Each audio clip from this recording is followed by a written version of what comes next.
네, 6.13 지방선거가 이제 꼭 일주일 앞으로 다가온 가운데 8일과 9일 이틀 동안 사전투표가 진행됩니다.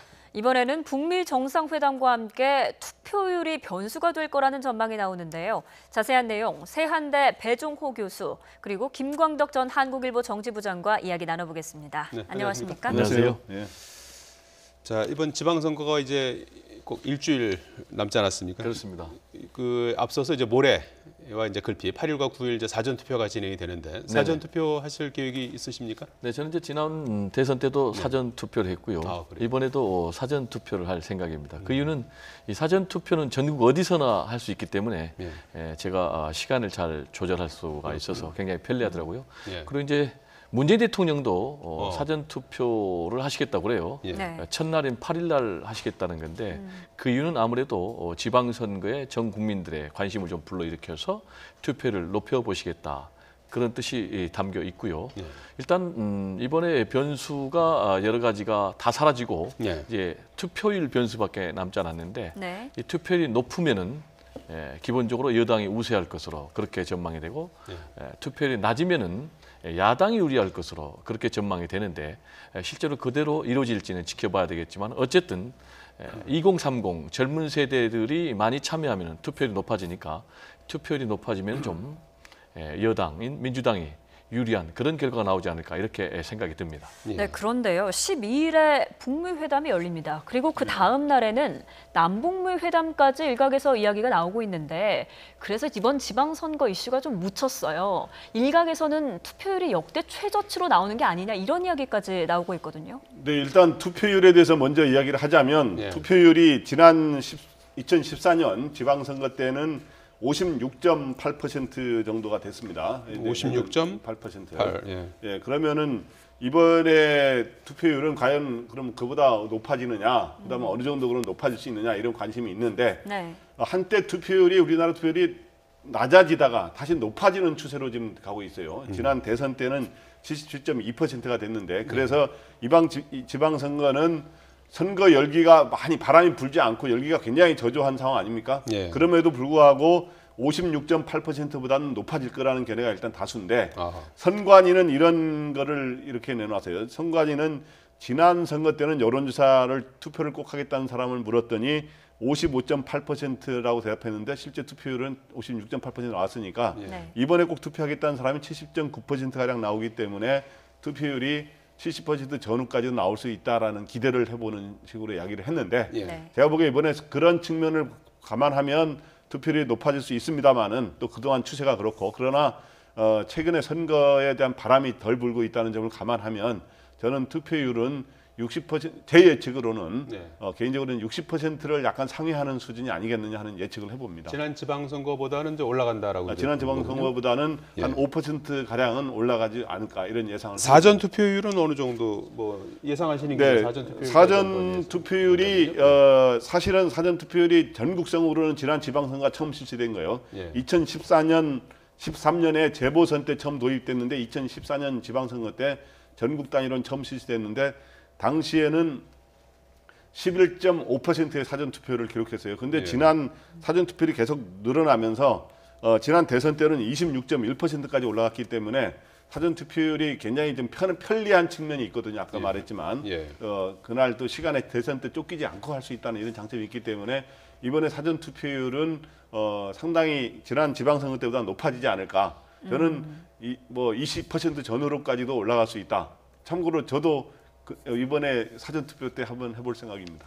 그렇군요. 교수님 생각도 들어봐야 될 것 같아서요. 어떻게 전망하십니까? 네, 저도 이제 상승세로 보거든요. 이제 비슷하게 말씀하셨는데 기본적으로 사전투표율은 계속해서 올라가는 그런 추세입니다. 최초로 2014년 지방선거 때 됐는데 그때 11%였는데 그 다음에 총선에서는 이제 12% 그리고 대선에서는 26%까지 넘어가지고 그때 문재인 대통령 후보가 만약에 25%가 넘으면 프리허그를 해주겠다 했는데 25%가 넘어서 26%까지 가서 문재인 대통령 결국 이제 당선되는 그런 결과를 낳았지 않습니까? 그래서 지금 민주당에서 내세우고 있는 운동이 뭐냐면 이제 2060 운동인데요. 20은 뭐냐면은 사전 투표율이 20%가 넘으면은 민주당의 여성 의원 5명이 머리를 파란색으로 물들이겠다. 이제 라는 거고, 그리고 본 투표율이 60%가 넘으면은 이제 남성 의원 5명이 또 머리를 파란색으로 물들이겠다. 파란색은 민주당 색? 그렇습니다. 예. 이제 그렇게 해서 투표를 독려를 하는데, 제가 볼 때는 계속 이렇게 상승되는 추세를 볼 때 사전 투표율은 20% 플러스 마이너스가 될 것 같고요. 그리고 이제 선관위 이 조사는 70%까지 투표를 보고 있는데, 제가 볼 때는 60에서 70% 정도는 나오지 않을까. 왜냐하면 지금 굉장히 굵직굵직한 이슈가 있지 않습니까? 중간평가 성격이 있는데 적폐청산이라든지 그리고 한반도 평화 이런 부분에 대해서 국민적인 관심사를 갖고 또 투표에 참여하겠다는 그런 의사가 여론조사 결과가 나타나기 때문에 제가 볼 때는 예년보다는 상당히 높은 투표율을 기록하지 않을까 이렇게 생각을 합니다. 예. 네. 자, 오늘 뭐 그런 가운데 지방선거 일주일 남겨놓고 이제 앞으로 실시되는 여론조사는 이제 공표할 수가 없죠. 예, 그렇죠. 예, 이제 마지막 어떻게 보면 여론조사 발표할 수 있는 여론조사라고 할 수가 있는데, 전체적으로 대구, 경북, 제주를 제외한 14곳에서 더불어민주당이 우세를 보이고 있다, 이런 여론조사 결과가 나왔어요. 네, 방송 3사가 예. 공동으로 실시한 여론조사인데 가장 큰 규모로 이루어진 이번에 여론조사죠. 그런데 이제 17개, 전국의 광역단체 17개인데 그 중에서 민주당이 지금 일일이 숫자를 다 소개할 수는 없습니다만은 아까 정확히 말씀하셨지만은 대구와 그다음 경북 그리고 제주를 제외한 14군데에서 민주당이 그 중에서도 대다수 지역에서 민주당이 상당히 큰 차이로 우세를 보이고 있습니다. 여론조사에서. 그리고 세 군데 중에서 대구와 경북은 한국당이 우세인데, 한국당이 여론조사 수치상으로 큰 우세가 아니라 대구 같은 경우는 크게 우세라고 규정하기도 어려울 정도로 그냥 오차 범위 내에서 좀 앞선 정도였고요. 그다음 경북은 그보다 조금 더 다소 좀 더 그보다는 큰 차이로 조금 앞서 있는 그런 상황이고, 제주에서는 무소속의 원희룡 현 지사가 조금 앞서 있는 그런 상황입니다. 예. 네, 그러면 각 당은 이번 지방선거 판세를 어떻게 좀 예상하고 있는지 저희가 그래픽을 좀 준비했습니다. 화면 보시죠. 네, 먼저 광역단체장을 보면 총 17곳 중에 민주당은 15곳에서 승리를 예상하고 있고, 한국당은 6, 7곳 정도에서 이길 수 있다, 이렇게 보고 있는데, 글쎄 오늘 여론조사 결과와 나온 걸 보면 일단은 좀 차이가 있습니다. 근데 이제 오늘 여론조사 보면은 거의 민주당 같은 경우는 이제 맞아떨어지는 그런 경우 아닙니까? 그리고 한국당 경우는 이제 전혀 좀 차이가 크게 나는 그런 상황인데, 지금 민주당은 전체 광역자치단체장이 17곳입니다. 17곳에서 목표를 최대치로 잡아서 15개를 했는데, 지금 여론조사 결과 14곳에서 이기는 걸로 나타났지 않습니까? 그리고 이제 대구, 경북하고 그리고 제주, 이제 제주는 또 무소속인데, 이렇게 되면은 지금 자유한국당 같은 경우는 최대 7곳까지 잡았거든요. 그러면 이제 현재 여론조사 결과에 따르면은 자유한국당이 우세를 보이고 있는 것이 2곳이고, 그 2곳도 굉장히 불안한 우세를 점하고 있는 이런 상황이거든요. 그래서 제가 볼 때는 민주당은 17곳에서 자신들이 15곳을 예상을 했지만은 12석 플러스 알파 정도 될 것 같고, 자유한국당은 3 플러스 알파 정도 되지 않을까, 이렇게 전망이 됩니다. 네. 근데 제가 보기에 그러면은 민주당은 왜 15곳 정도를 이길 수 있다고 보고, 한국당은 왜 7곳에 이길 수 있다고 보는, 아까 여론조사에서는 굉장히 차이가 나는데, 근데 이건 전략적 차이라고 볼 수 있습니다. 민주당은 여론조사에 비교적 가까운 식으로 이렇게 입장을 내세운 거는 이렇게 해서 현재 여론조사의 이러한 우위 구도를 계속 지켜가겠다는 그런 전략이고요. 한국당 같은 경우는 여론조사를 그대로 이런 여론조사식으로 인정을 하고 그렇게 하게 되면 많은 지역에서 지금 현재 지지율에서 뒤지고 있기 때문에 일종의 보수층의 투표에 참여 안 할 사표 가능성이 생기거든요. 그러니까 그런 거를 막기 위해서 굉장히 목표를 좀 더 높게 잡으면서 우리가 바닥 민심은 다르다, 또 숨은 표가 있다라고 강조함으로 인해서 표를 결집하기 위한 그런 전략으로 보입니다. 예. 자, 뭐 서로 이제 아전인수격으로 이제 여야 입장에서는 이제 생각을 할 텐데 말이죠. 번번이 과거에 보면은 이제 여론조사하고 실제 결과가 종종 틀리는 경우가 있지 않습니까? 심지어 정확한 출구조사 자체도 틀리는 경우가 종종 있는데요. 이번에는 어떨 것 같아요? 이번에는 제가 볼 때 큰 변수는 없어 보입니다. 첫 번째 이유는 보수가 사실상 괴멸된 그런 상태이기 때문에 그렇습니다.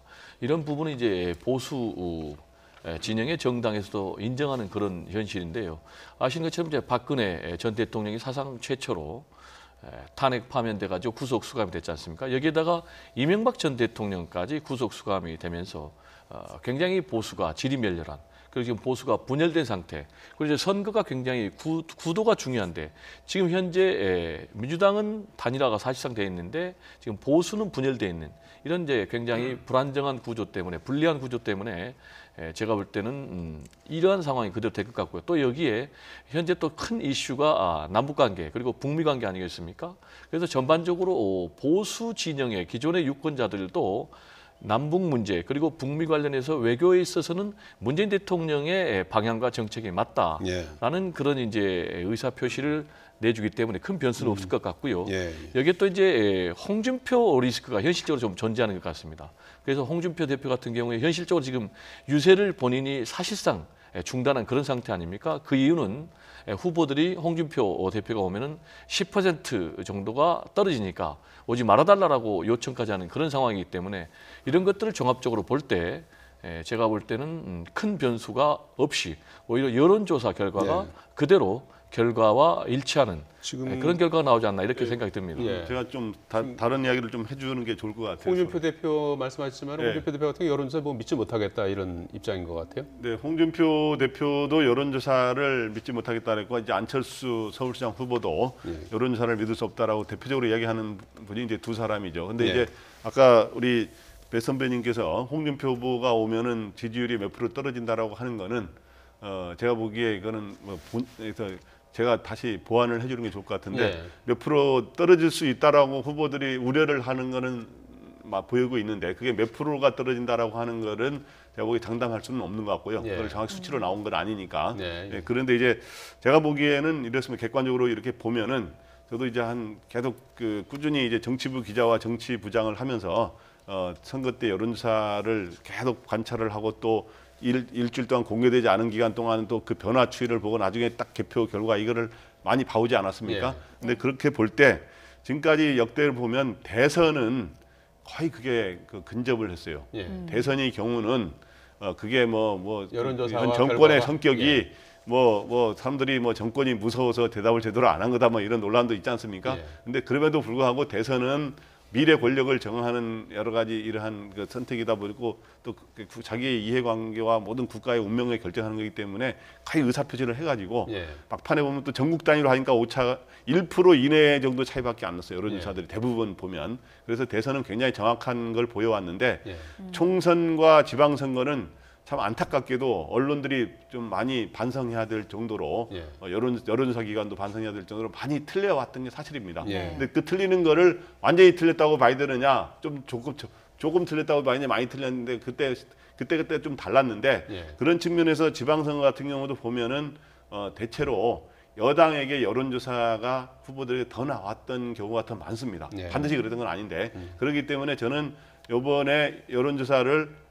딱 수치를 갖고 반박할 수는 없는데 이번에 여론조사에 실제 개표를 했을 때는 야당의 지금보다는 조금 더 소위 샤이 보수라고 하는 표가 조금 지금보다는 더 나올 가능성은 있다. 그러나 그게 현재 여론 차이가 굉장히 지지율 차이가 크기 때문에 뒤집는 수준이 될지는 모르겠다. 뒤집는 수준까지 갈 수는 있느냐 하는 데에서는 의문을 갖고 있는데 영남권에서는 하여튼 좀 지켜볼 필요가 있을 것 같습니다. 과연 뚜껑을 열어보면 나중에 결과가 어떻게 나올지 지켜보도록 하고요. 지역별로 지금부터 좀 들여다보도록 하겠습니다. 먼저 서울시장, 한국당의 김문수 그리고 바른미래당 안철수 후보가 지금 단일화 서로 양보해라 계속 이러고 있는 상황이잖아요. 그런데 지금 시간이 너무 없어서요. 네네. 말씀하신 대로 김문수, 안철수 두 후보가 서로 상대에게 양보하라라는 얘기지 진정으로 단일화를 하겠다는 그런 의사는 없어 보입니다. 그리고 현실적으로 지금 8일부터 사전 투표가 시작이 되기 때문에 사실상 남은 시간 이제 내일 하루밖에 없지 않습니까? 그런데 지금 진행되는 양태로 보면은 오히려 김문수 그리고 안철수 두 진영 간의 이 감정의 골이 깊어지고 있는 신경전이 아주 거세지고 있는 그런 상황이거든요. 그래서 제가 볼 때는 두 사람의 단일화는 현실적으로 물 건너 간 것 같고요. 그리고 또 앞으로 정치적인 미래를 볼 때도 두 사람이 결코 양보할 수 없는 그런 상황입니다. 안철수 후보 같은 경우도 자신의 미래를 위해서는 결코 이번에 포기할 수 없고 또 김문수 후보 같은 경우도 이번에 유의미한 본인이 결과를 내면은 보수를 재건하는데 본인이 새로운 공간을 만들 수 있다 이런 기대감을 하고 있는 것 같은데 아까 제가 이제 홍준표 대표 10%그 얘기는 제 얘기가 아니고 한국당에서 주장한 얘기를 저는 이제 단지 전달한 것뿐이니까 그 부분은 저도 바로잡고 싶습니다. 자, 서울시장 그 단일화 관련한 얘기를 지금 나누고 있는데요. 후보들의 얘기를 잠깐 좀 들어보시겠습니다. 현재 상태에서 만날 계획이 있느냐? 만날 계획 없어요. 만날다는 제의를 받은 적이 있나? 없어요. 단일화 할 거냐? 단일화 할 계획이 지금 없어요.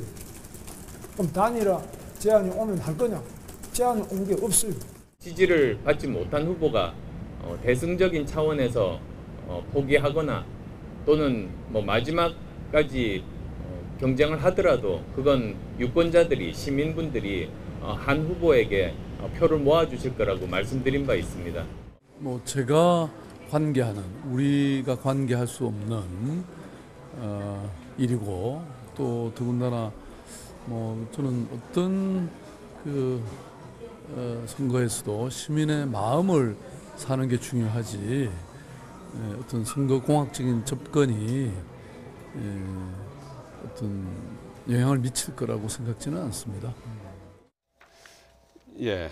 자, 이 박원순 후보 같은 경우는 상당히 좀 그 여유 있는 그런 이제 상황 아니겠습니까? 여론조사상으로 이제 그런 상황인데, 그래서 단일화 얘기가 이제 지금까지도 나오고 있는 건데 어떻습니까? 단일화 가능성, 그다음에 단일화가 된다면 어느 정도 또 영향이 있을지 이 부분이 이제 관심사 아니겠습니까? 네, 지금 여론조사로 보면은 지금 현재 김문수 후보와 안철수 후보가 거의 접전을 벌이고 있지 않습니까? 그래서 시소 게임을 벌이고 있어서 어느 쪽으로 딱 쏠리지 않고 그래서 두 사람을 합쳐도 지금 박원순 후보를 그다음 밀리는 그런 상황이어서 현재는 단일화를 하지 않으면 굉장히 어려운 상당히 이기기가 어렵습니다. 사실은 그렇기 때문에 박원순 지금 현 시장이 굉장히 이제 여유 있는 표정을 짓고 있는데 그래서 단일화를 하자는 말이 많이 나오고 있습니다만은 사실은 하게 되면 사전 투표율이 굉장히 높아진 상황이어서 사전 투표 전에 해야 효과가 있거든요. 그럼 모레부터 사전 투표로 들어가기 때문에 내일까지 하루밖에 지금 안 남았습니다. 지금 오늘 밤 늦었으니까요. 그렇기 때문에 내일 하루 사이에 될 가능성은 현실적으로 굉장히 적다. 완전히 정치라는 건 또 생물이니까 100% 배제할 수는 없지만 굉장히 현실적으로 어려워졌다라고 이야기할 수 있는 상황이고요. 그리고 만에 하나 극적으로 단일화 될 경우에는 지금 현재 이 합쳐도 지금 현재 차이가 상당히 나는 상황인데 거기에다가 합치게 되면 시너지 효과라는 게 있어요. 그 단순한 산수처럼 1+1은 2가 아니라 그거 1+2가 안 되는 경우도 있고 2를 넘는 경우도 있거든요. 2를 넘는 그런 시너지 효과가 나타난다면 접전이 이루어질 수도 있다 이렇게 보이는데 어떻든 두 사람은 서로 지금 논리가 김문수 후보는 옛날 노무현 정몽준 후보가 여론조사로 해가지고 정몽준 후보가 물러서지 않았습니까? 그런 식으로 여론조사를 해서 정몽준 후보처럼 당신 물러나시고 내가 되겠습니다라고 하는 입장이고, 그 다음에 이제 이제 안철수 후보는 내가 그 전에 안철수라는 후보가 박원순 후보한테 양보해가지고 그렇게 결단하지 않았냐, 그러니까 김문수 후보 당신이 이번에 결단하는 게 좋지 않겠습니까 하는 입장이어서 그런 입장 차가 딱 두 단일화의 다른 모델을 제시하고 있어서 쉽지가 않은 상황이다 이렇게 합니다. 만약에 극적으로 말씀처럼 단일화를 하게 된다면 어느 쪽으로 단일화되는 게 본선 경쟁력이 더 있을까요? 네, 이건 이제 굉장히 어려운 문제 아니겠습니까? 제가 김문수 후보 쪽으로 하라 그러면 안철수 후보가 저에게 문제 제기를 할 것이고 또 반대의 경우로 얘기하면 또 김문수 후보가 문제 제기를 할 텐데 지금 여론조사 결과에 따르면은 1, 2, 3위, 2, 3위 순위가 매우 근소한 차이로 엇갈리고 있는 이제 그런 결과가 나오고 그리고 단일화를 했을 경우에 경쟁력이 누가 더 있냐라는 부분과 관련해서는 안철수 후보가 더 높게 나오는 것은 사실입니다. 이 부분이 이제 공통적으로 나오는 거예요. 그 이유는 이제 김문수 후보 같은 경우에 굉장히 진보적인 성향의 사람이지만은 태극기 집회 과정에서 보수 색깔을 지나치게 강조하면서 굉장히 확장성이 제한이 됐다라는 평가를 받고 있고 또 실제로 안철수 후보도 이 부분을 계속해서 공격을 하고 있습니다. 그래서 표의 확장성이라는 부분에 있어서는 안철수 후보가 더 높아 보이는 건 사실인데요. 예. 중요한 것은 결국 이제 다시 돌아와서 단일화의 가능성인데 네. 그리고 또 하나는 단일화했을 경우에 승산이 있는가인데 지금 현실적으로 단일화 가능성은 저는 없어 보이고요. 예. 자신들의 정치적인 미래 때문에 그리고 지금 이미 박원순 후보가 모든 대부분의 여론조사에서 50%를 넘어버리기 때문에 예. 그리고 두 사람이 합치면은 1+1은 2를 넘어서 3, 4로 가는 시너지 효과가 될 수도 있지만은 또 네. 이탈 세력도 있거든요. 예. 그래서 제가 볼 때는 종합해서 단일화될 가능성은 매우 희박하다. 이렇게 좀 전망이 됩니다. 안철수 후보가 확장성이 있다고 해서 제가 조금 김문수 후보 쪽의 입장일 것 같은 말씀을 드린다면 오히려 그런 그 집회를 통해서 그 색깔을 확실히 보여줬기 때문에 보수층을 결집시키는 데는 본인이 유리하다 이렇게 또 생각할 것 같아요. 그렇죠. 보수층을 결집시키는 데는 네, 본인이 유리한데 유리하다 이렇게 얘기할 확장성과 관련해서는 안철수 후보 주장은 자신은 중도 플러스 보수다라고 얘기를 하고 있기 때문에 예, 예. 과연 이제 실제 어떤 결과가 나올지는 미지수인데 제가 볼 때 예. 그 결과를 확인할 그런 기회도 현실적으로 주어지기가 좀 어렵다. 예. 단일화가 좀 어렵기 때문에 이렇게 생각이 듭니다. 네, 그런데 이런 와중에 또 김문수 후보와 안철수 후보의 또 측근 간에 주고가는 문자가 또 공개돼서 네. 논란이 일고 있는데 이게 어떻게 된 일인지 좀 설명해 주시죠. 측근 간에 문자가 오가는데 이 측근들이 보면은 같은 대학 같은 과 선후배 사이예요. 네. 사실은 둘 다 저하고 또 잘하는 또 사실은 선후배인 사람들이어서 그래요? 그런데 어떤 이게 인간적으로 알기 때문에 예. 문자를 주고 받았는데 이제 이런 식으로 이제 김근식 후보가 김근식 아니 후보가 아니죠. 이제 교수. 안철수 후보의 측근인 김근식 교수가 네. 이제 차명진 전 의원한테 문자 보내고 차명진 전 의원 김문수 후보의 측근이죠. 예. 문자를 보내가지고 홍준표 대표를 제끼고 이렇게 해가지고 이제 뭐 이번 단일화를 안철수로 이렇게 해서 앞으로 서로 잘해볼 수 있지 않느냐 뭐 이런 취지로 보냈는데 앞으로 이제 지방선거에 잘해볼 수 있지 않느냐. 김문수 취지는 이제 김문수 후보가 좀 양보를 해라 이제 이런 네, 취지인 그런 거죠. 취지죠. 그런 식으로 했는데 차명진 전 의원이 직접 이거를 아마 공개한 것 같지는 않고요. 예. 뭐 간접적으로 누구한테 또 알려주고 그러다 보니까 이 문자를 공개하게 돼서 이게 언론에 또 보도가 되는 바람에 서로 감정적인 또 공방을 약간에 됐는데 뭐 이거를 또 김근식 이제 교수는 한국당이 공작 정치라고 이제 네. 비판을 하면서 이렇게 했고 어쨌든 차명진 이 전 의원 측은 이런 식으로 이렇게 오히려 김문수가 사퇴할 것처럼 흘려가지고 이렇게 안철수 후보 측에서 좀 잘못된 거를 했다라고 예. 이렇게 비판하는 그런 일이 있었습니다. 예. 예. 알겠습니다. 자, 이 경기 도지사 선거 얘기를 좀 해보도록 하죠. 우선 여기는 뭐 저 검증과 네거티브 사이에서 뜨거운 선거전이 펼쳐지고 있는데요. 여론조사와 별도로 얘기를 잠깐만 좀 들어보시겠습니다. 박근혜를 지키기 위해서 출마하셨고 박근혜의 상황이 나쁘니까 탈당하셨고 바른당 가셨다가 또 탈당하시고 또 복당하시고 이렇게 정치적 일관성도 없고 신념과 가치가 뭔지 알 수도 없는 분에게 약속 이행을 기대할 수 있을까요? 이재명 후보가 오히려 민주당스럽지 않다는 얘기들이 많이 나옵니다. 오히려 오렌지 색깔 정당이라고 얘기를 많이 하잖아요. 그래요. 문재인 대통령에게 가장 먼저 반기를 들고 정말 등에 칼을 꽂을지도 모른다는 얘기를 하는지 자중자애하시기 바랍니다. 네. 뭐 남경필 후보님의 아마 기대 사항이 아닌가 싶네요. 제가 잘못하면 교도소 가야 되기 때문에 예 아니로만 답변해 주시기 바랍니다. 30초씩 대답하겠습니다. 아닙니다. 예 아니로만 하시기 바랍니다. 그렇게 하지 않겠습니다. 2009년 5월 20일 노 대통령 서거가 있던 날 봉하마을로 가는 여배우한테 전화하셨죠. 그런 일 없습니다. 없습니까? 네. 예. 유독 경기지사 선거에서 이렇게 난타전이 좀 치열한 것 같아요. 왜 그렇습니다. 그런 것 같습니까? 왜 그렇다고 생각하십니까? 제가 볼 때는 좀 죄송하지만 예. 네거티브를 할 만한 요소가 후보들에게 좀 있는 것이 아닌가 예. 이렇게 생각이 됩니다. 그리고 또 네거티브를 통해서 뭔가 좀 판세를 역전시키고자 하는 의도는 분명히 있는데 네거티브를 통해서 판세를 역전시킬 수도 있다라는 기대감을 갖고 있는 것 같고요. 네. 특히 이제 후보의 여러 가지 자본과 관련해서 지금 이제 다 언론을 통해서 전 국민에게 노출됐지만은 지금 이재명 후보 같은 경우는 이제 형수 뭐 욕설 문제 그리고 뭐 여배우 스캔들 의혹 문제 이 두 가지가 이제 가장 계속해서 상대방 후보가 공략을 해야 되는 이제 그런 부분인데요. 이 부분은 제가 볼 때 투표 마지막까지 상대 후보가 계속해서 집요하게 물고 나설 것으로 보이고요. 또 그리고 이제 지금 맞수라고 분류가 되고 있는 남경필 후보 같은 경우도 역시 아내와의 문제 또 그리고 아들의 문제로 계속해서 사회적인 좀 무리를 빚어서 본인이 또 사과를 한 그런 국면이 있기 때문에 서로 계속해서 또 맞불을 불러일으키는 이제 이런 상황 같고 예. 이러다 보면은 사실은 정책 대결인 건전한 선거보다는 굉장히 네거티브의 혼탁한 선거가 될 수밖에 없는데 이런 부분은 지금이라도 두 후보가 특히 이제 두 후보 모두 마음속에 대권이라는 큰 꿈을 갖고 있는 그런 정치인으로 알고 있는데 예. 지금이라도 좀 신사스럽게 정책 대결의 선거로 가야 되지 않나 이런 생각이 듭니다. 예. 네, 뭐 일단 지금까지 나온 여론조사 결과를 보면 더불어민주당 이재명 후보가 일단은 앞서가고 있는 상황입니다. 이런 설전들이 과연 결과에 영향을 줄까요?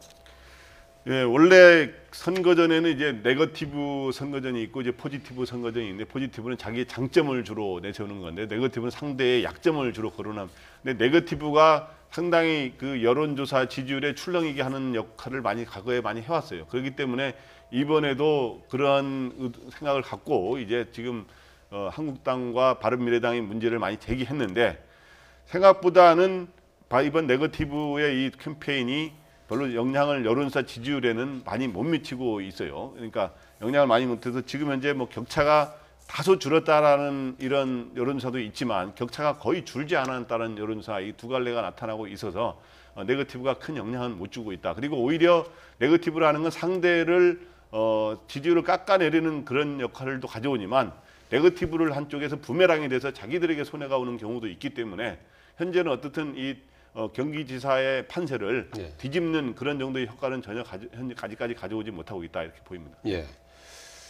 자, 그리고 이번에 이제 지방선거에서 상당히 이제 관심 지역인데요. TK 지역, 대구 경북 지역에서도 좀 그 변화의 바람이 좀 일고 있는 게 아니냐 이런 분석들이 나오는 것 같아요. 그 동안에는 이제 한국당 깃발만 꽂으면 이제 당선된다, 뭐 이런 이제 평가가 있었던 지역인데 여기서도 변화의 바람이 일고 있다고 하는 건 어떤 의미로 봐야 되는 겁니까? 지금 이제 대구 경북에서 변화의 바람은 이미 사실은 김부겸 의원이 대구시장 선거에 나갔을 때부터 시작이 조금씩 됐었지 않습니까? 지난번 대구시장 선거에서 치열한 접전 끝에 현 시장이 됐지만은 그때부터 제가 볼 때는 이런 이제 변화의 조짐이 잉태가 됐다고 보고요. 결국 이제 김부겸 의원이 그래서 다음에 역전에 성공을 했지 않습니까? 근데 지금 여론조사를 보면은 대구 경북에서 지금 자유한국당이 앞서고 있지만은 오차 범위 내에서 굉장히 근소한 우세를 보이고 있기 때문에 선거 결과 어떤 결과가 나올지 모르고요. 특히 이제 이번에 동시에 치르는 경북 김천의 선거에서는 지금 오히려 무소속 후보에게 한국당 후보가 뒤지는 그런 결과가 나타났거든요. 그러면 이런 것들은 뭘 의미하느냐? 제가 볼 때는 결국은 젊은 층들을 중심으로 해서 더 이상 과거의 지역주의, 지역대결 구도에 우리는 포로가 되지 않겠다라는 게 나타나는 것 같고요. 또 하나는 최근에 계속되는 보수 정당 그리고 또 보수 정치인들에 대한 그런 행태에 대한 실망감이 표로 이렇게 또 여론조사 결과로 지금 나타나고 있는 것이 아닌가 이렇게 분석이 되고요. 만약에 이 부분에서 실제로 이런 여론조사 결과가 그대로 투표 결과로 이어진다면은 새로운 보수의 리더를 찾으려는 그런 움직임들이 계속이 될 것 같고 이 과정에서 새로운 보수의 리더가 되기 위한 그런 정치인들이 뉴 리더들이 나오지 않을까 이런 기대감도 가져봅니다. 네. 네, 그런데 막상 뚜껑을 열어보면 결과는 다를 것이다 이런 분석도 있습니다. 예상보다는 샤이 보수 측이 좀 두터울 것이다 이런 분석도 있는데요. 어떻게 보시는지? 네, 일단 한국당이 지금 그러한 분석을 하면서 그런 또 희망을 표출하고 있죠. 이제 한국당 입장에서는 지금 여론조사 지지율에서 대구 경북 외에서는 모두가 큰 차이로 밀리고 있고 대구 경북에서도 지금 간발의 차로 약간 경합 우세이거나 이런 경우의 그런 상황이기 때문에 실제로 지금 숨은 샤이 보수들이 지금 여론조사에 많이 응하고 있지 않다. 그래서 샤이 보수들이 숨은 표로 나타나서 실제로 투표장에 오게 되면 상당히 한국당의 실제 득표율은 여론조사 지지율보다 높게 나타날 것이라고 한국당이 주장을 하고 있어요. 근데 그게 저도 아까 일부 그럴 가능성은 제가 인정했습니다만은 그러나 그게 과연 많은 정도의 지지율, 실제 여론조사 지지율보다 더 아주 많은 정도로 득표율이 더 높게 나타날지는 그리고 조금의 효과만 나타날지는 그럼 봐야 될 것 같습니다. 예, 경남도지사 선거는 어떨 것 같습니까? 경남도지사 선거에서는 지금 현재 여론조사에서는 지금 현재 김경수 후보가 여러 가지 드루킹 의혹 제기라든가 여러 가지 불구하고 여기서도 일종의 그런 네거티브의 공격이 있었죠. 그럼에도 불구하고 여기도 경기도지사 선거처럼 지지율 차이가 다소 약간 좁혀졌다는 그런 것도 있다지만 또 지지율 차이가 좁혀지지 않은 여론사들도 나오고 있거든요. 그렇기 때문에 현재 김경수 후보가 앞서가고 있는데 어쨌든 한국당에서는 여기도 기대를 건다고 지금 하고 있어요. 그래서 현재 어떻든 지금 현재 대구 경북은 어떻든 아직도 조금 다소 한국당이 앞서지만 지금 부산, 경남, 울산의 이 승부가 과거에는 부울경까지 포함해서 영남권 전체를 한국당이 일종의 텃밭이라 그랬었는데 지금 민주당이 동진 정책이 본격화되면서 이 지역의 승부가 앞으로 전국 주도권을 어느 쪽이 잡느냐를 결정합니다. 그래서 경남에서는 앞으로 좀 더 현재 김경수 후보가 다소 앞서고 있는데 좀 더 지켜봐야 될 것 같습니다. 자, 이제 일주일 남았는데요. 뭐 앞으로 선거 운동하는 분들 입장에서 보면 뭐 굉장히 많은 이제 시간이지 않습니까? 유권자들하고 또 현장에서 뛰는 분들하고 좀 생각이 좀 다를 수 있을 것 같은데 남은 변수들은 어떤 것들이 있다고 볼 수 있을까요? 네, 역시 바람직하지 못하지만 네거티브 변수가 제일 큰 변수라고 생각할 수가 있겠습니다. 그래서 특히 이제 박빙의 접전 지역에서는 네거티브 공세가 마지막 남은 일주일 동안에 펼쳐질 가능성이 있는데 제가 볼 때는 우리 유권자들 이런 부분에 현혹되지 말고 오히려 네거티브 공세를 펼친 후보를 심판할 필요가 있다 이런 생각이 들고요. 그리고 두 번째로는 역시 무엇보다도 후보자를 심판하기 위해서는 철저하게 후보자들을 비교할 필요가 있다. 그래서 각 가정에 이미 이제 선거 공보가 도달이 됐지 않습니까? 그래서 꼼꼼히 정책들을 비교해 보고요. 그리고 우리가 입으로는 거짓말을 할 수 있지만 삶의 궤적은 거짓말할 수가 없거든요. 그래서 그 사람이 어떻게 살아왔는지 삶의 궤적을 좀 꼼꼼히 살펴봐야 되고 마지막으로 이 투표를 페이퍼 스톤이라고 합니다. 그래서 종이돌이라고 그랬는데 그건 이제 심판한다는 의미가 담겨 있거든요. 그래서 네거티브라는 후보 또 말과 삶이 다른 후보를 이번 기회에 표로 심판할 필요가 있다 이런 생각이 듭니다. 김광덕 부장님. 남은 변수는 뭐 저는 한 4가지라고 봅니다. 그래도 내일까지 그리고 뭐 투표일 전날까지도 또 있는 후보 단일화하는 것도 유일한 변수가 남아 있는 거고요. 그 다음에 남북 관계가 어떻게 되느냐, 바로 당장 선거 전날 하는 북미 정상회담 결과라든가 이런 거, 그 다음에 투표율 같은 거, 그 다음에 네거티브 공방전 이런 변수들이 있는데 저도 마지막으로 꼭 당부하고 싶은 거는 저도 그렇게 실천하려고 하고 있습니다만은 집에 좀 공보물이 며칠 전에 왔어요. 공보물을 초등학생의 1시간 수업할 정도의 시간만 좀 투자해가지고 한번 공부 좀 하자 좀 해가지고 꼭 그거를 봐서 투표를 해줬으면 하는 그런 바람입니다. 네, 알겠습니다. 오늘 이야기 여기까지 듣도록 하겠습니다. 지금까지 세한대 배종호 교수, 김광덕 전 한국일보 정치부장이었습니다. 두 분 고맙습니다. 네, 감사합니다.